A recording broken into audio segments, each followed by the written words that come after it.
Thank you, Deputy Speaker. I seek leave of Parliament to make a ministerial statement on the interventions undertaken by the Ministry of Information and Communication Technology under the Marape Rosso government and to highlight the government's plan for the next 24 months. Mr. Deputy Speaker, I thank the Prime Minister, the Honourable James Marape, for showing confidence by reappointing me as the Minister for Information and Communication Technology in the Marape Rosso government during the 11th Parliament. In the last 24 months, coordinating the ICT sector in Papua New Guinea is and has been a key outcome, and I have put the ministry on proper footing to achieve this outcome. For the next 5 years, between 2023 to 2027, I intend to complete the digital transformation reform by digitizing and digitalizing the public service and by proposing a full suite of enabling legislation to institutionalize the new digital sector in Papua New Guinea. Mr. Speaker, for the benefit of our people, please allow me once again to highlight the Ministry of ICT. The Department of Information and Communications Technology, the ICT, is the policy and program coordinating body. The National Broadcasting Corporation, NBC, is the government information dissemination body, and the National Information and Communication Technology Authority, NICTA, is PNG's broadcasting and telecommunications regulator.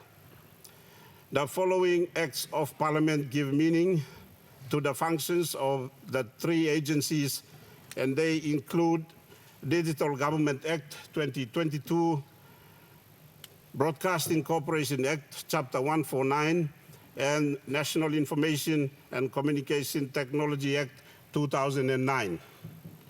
Mr. Acting Speaker, between 2020 and 2022, we as a nation have gained much needed traction in our digital transformation journey. This is reflected through the following three key milestone policy documents. A, endorsement of the PNG Digital Transformation Policy in August 2020.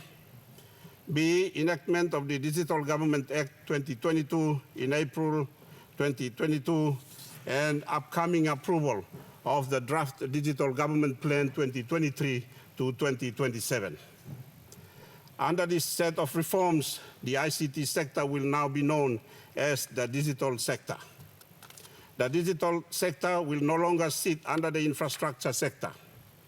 The digital sector will now be a standalone sector with the creation of the following subsectors. 1, digital infrastructure. 2, digital government. 3, digital skills. 4, digital safety and cybersecurity. 5, digital financial inclusiveness. And 6, innovation and entrepreneurship. I'm now calling for the 2023 National Budget Papers and the incoming medium-term development plan to reflect the digital sector. Mr. Acting Speaker, on the delivery of digital transformation, the 2022 National General Election, if anything, has again shown us three crucial deficiencies in our digital agenda. One is our data collection is not coordinated in a digitalized manner. 2, most of our processes are not fully digitalized. And 3, our systems are not fully integrated. Through you, Mr. Acting Speaker, Deputy Speaker, I am pleased to inform the floor of this Parliament that the Department of ICT, as required under Section 10 of the Digital Government Act, has developed the Maiden Digital Government Plan 2023 to 2027.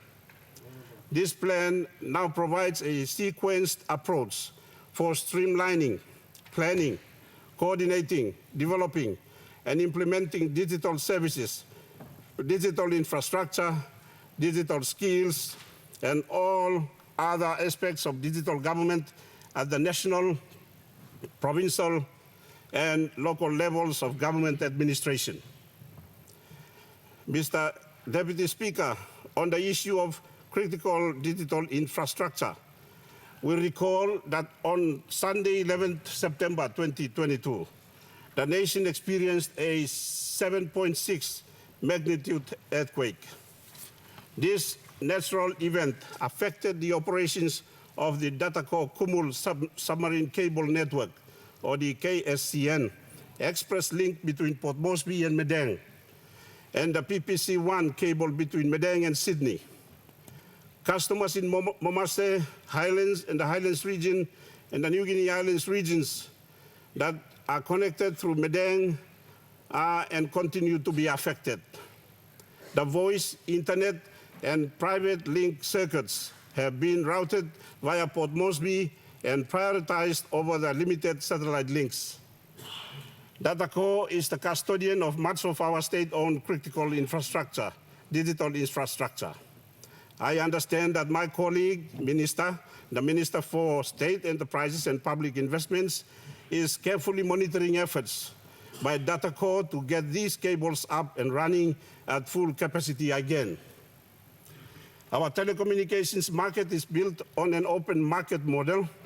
Learning from these experiences, my ministry is currently reviewing the National ICT Act of 2009 to ensure competition is effectively strengthened at the wholesale level.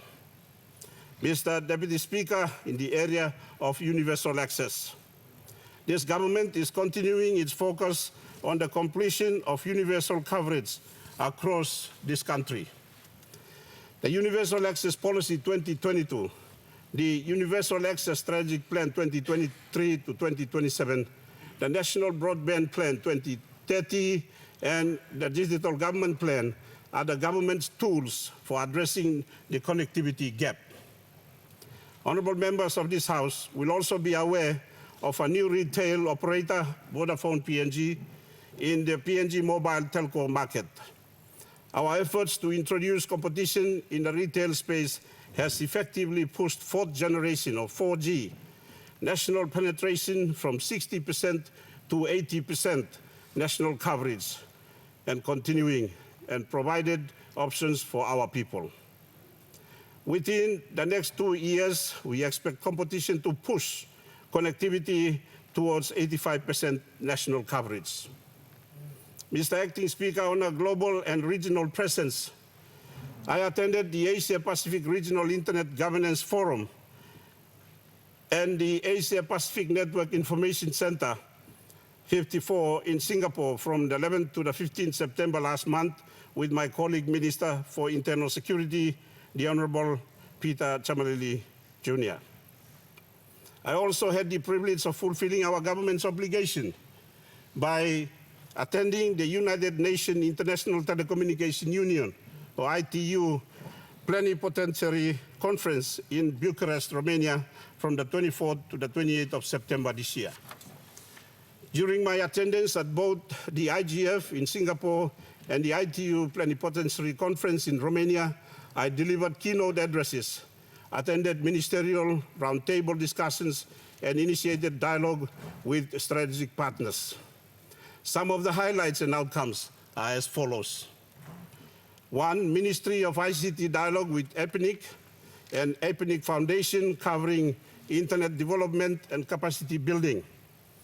Following discussions with EPNIC and EPNIC Foundation, EPNIC and the Department of ICT has a memorandum of understanding with the Office of State Solicitor awaiting legal clearance. The MOU covers workforce upskilling in the areas of internet development, computer emergency response team, domain name service or DNS, and other related areas. 2, the ITU Plenipotentiary Conference 2022, my ministry initiated dialogue on the sidelines of the International Telecommunication Union Plenipotentiary Conference 2022 in Bucharest, Romania, with other Pacific Island states, including Solomon Islands, Vanuatu, Samoa, and Fiji.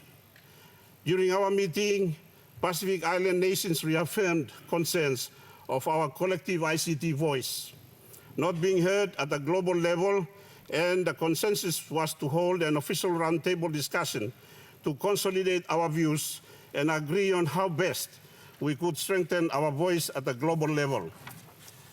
Papua New Guinea has been nominated as the interim secretariat for this initiative, and a regional meeting and a Pacific ICT Minister Summit has been scheduled for early 2023. Thirdly, the Ministry of ICT with the Ministry of Internal Security have initiated dialogue with regional leader Singapore through its government technology agency GovTech for capacity building in areas of digital identification, citizen-centric digital services, and cybercrime. 4, meeting with ITU Secretary General-elect Doreen Bogdan Martin. A meeting with the ITU Secretary General-elect Doreen Bogdan Martin took place, including representatives of the United States government. During this meeting, the United States government committed to funding a cyber capacity building program to support Papua New Guinea's digital transformation agenda. The capacity building program covers cybersecurity, digital transformation, legal matters pertaining to cryptocurrency, digital inclusion, and data privacy. This capacity building has been welcomed by my ministry as it aligns with our efforts to deliver on both the Digital Government Act of 2022 and the Digital Government Plan 2023 to 2027. Mr. Deputy Speaker, on cyber issues, the ministry has been working closely with the PNG Ministry of Internal Security to ensure we heighten our working relationship with social media platform companies. We are in constant dialogue, especially with the Meta, formerly known as Facebook, regional public policy team. We want areas of concern such as misinformation, cyber safety, and literacy to be moderated so that they meet Papua New Guinea's development agenda. As part of our cyber efforts, the National Cyber Coordination Center, N3C, is one such intervention where a single technology platform at PNG's National Cybersecurity Center, NCSC, is being used, and various national functions such as cybercrime, censorship, defense can leverage and better national coordinate monitoring and incident response. Our National Cybersecurity Center was established under the Digital Government Act of 2022. It is a coordinating center that provides cybersecurity services for the whole of government. It requires additional resourcing so that we can upgrade it to a full-scale cybersecurity operational center in order for it to perform all critical tasks consistent with international best practice. Similar working models are being successfully run in other jurisdictions such as India, Australia, and the United Kingdom.